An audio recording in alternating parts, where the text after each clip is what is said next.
This is Where We Live. I'm Ray Hardman, in for John Dankosky. Honey, what if I'm wrong? What if I just don't got it?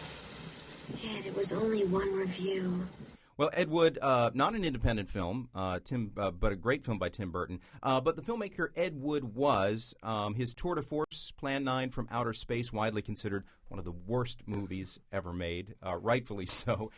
Joining us was someone who's infinitely more talented than Ed Wood, Connecticut filmmaker Tom Seymour. Tom, does that clip resonate with you in those dark evenings when you're thinking about your latest project? Oh, absolutely. I'm actually a huge fan of Ed Wood.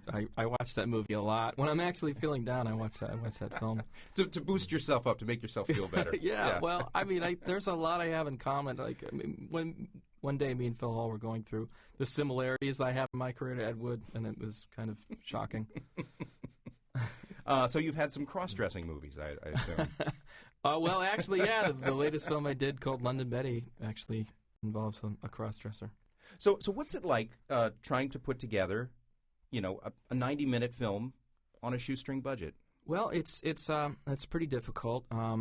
The last film I did, actually, I was in pre-production for 2 years, and it's because what I'm lacking in funds, I have in time, and so especially before you shoot, you can really take the time to try to plan things out. That's one of the biggest hurdles is in an independent film, you don't have time during the shoot.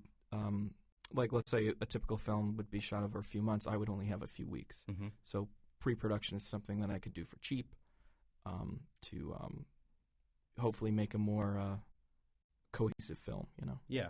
But then, too, you don't have the luxury of a Hollywood studio type shoot where everyone can just kind of stop what they're doing, live in trailers or whatever, and do the shoot. You're probably dealing with actors who have day jobs and all types of constraints there. Maybe you can explain some of that.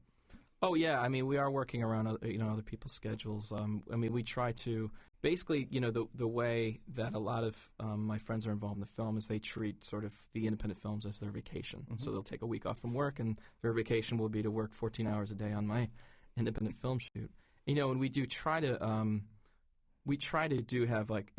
have a fully functional shoot. We try to have catering, and like I was saying, I had this one actor, Daniel von Bargen, in London Betty, and you might recognize him from Malcolm in the Middle or Seinfeld.